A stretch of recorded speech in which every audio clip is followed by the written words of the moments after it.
If I may quickly butt in to look at what the Vice President has mentioned, he anchored a speech today on the issues of employment, jobs. And if you look at what he said, and when I asked you about whether or not the Buhari government has met the aspirations of Nigerians, you've ruled out all of these performances by the Buhari government. So in essence, you are saying that what the Buhari government has promised during the campaigns, they've been able to achieve?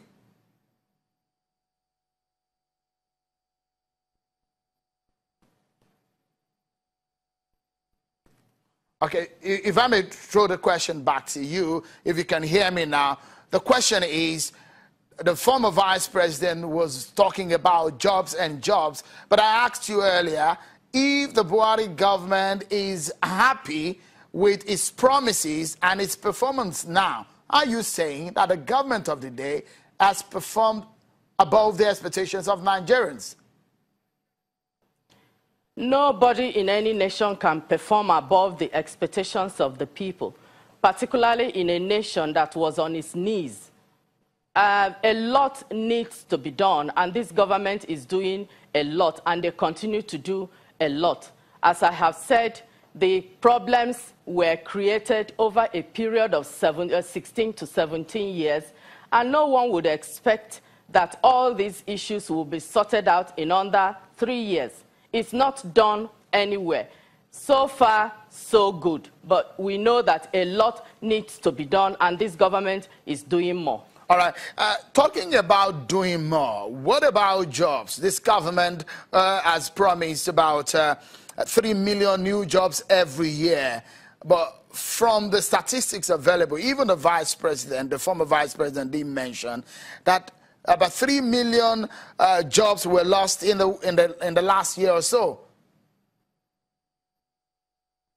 Of course, in an economy where the only thing happening was a sharing of money, you would expect that people will lose their jobs when the money is no longer there for them to share. I mean, all the cash that has been found in the homes and cupboards and of these PDP people, if they were invested in our economy, I am sure most of our young people will not be out of, not just young people, but families who are now out of job will not be out of jobs. But there again, this government is working through the diversification of our economy. The agri program, the Anchor Borrowers program, is providing employment for a lot of our youth, and there are a lot of other areas where jobs are being created. I will tell you, I remember in 2010 when the United Kingdom was also in the same situation. They retrenched a lot of workers, especially the civil service. But up till now, this government has managed to keep everyone in. People are not being sacked. If I may quickly get you on this, get your thoughts on this. Would you say when it comes to jobs, has the government been impressive, or would you say this government has failed when it comes to job creation? The government has not failed in any way. Jobs are being created every day. Chains of government. The school feeding program has a lot of chains attached to it. The agri program has a lot of chains attached to it. The money market, the market money program has a lot of chains attached to it. So the government is reaching out, and empowering the small and medium-scale industries in our nation. So how can anyone say that this government has failed in job let me quickly creation? put these statistics this to you. This government has not failed in this. Let me put these statistics to you. When this government got into power, it met the unemployment rate about 7.5%, and it's been rising ever since then, 8.2 to 9.9 to 10.4. In the Q3 of this year, it went from 13.9% to an all-time high to 14.2%. That is the unemployment rate at this time. For a government that says it wants to employ 3 million, create 3 million new jobs, would you say that government has not failed in this area? The government has not failed because we came into this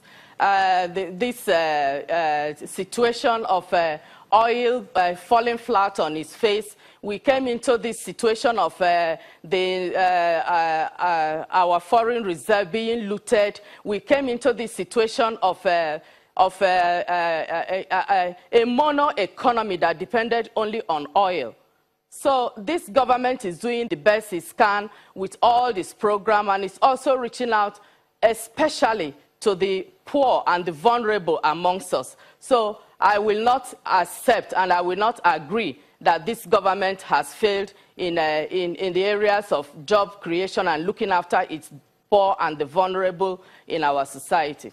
Stay with us, Madam Onochie, because we'll be right. We'll take a breather now. And the question is, are the major candidates of the 2019 presidential election becoming obvious? Will it be a two-horse race? We'll navigate in that direction after this break, everyone. Stay with us.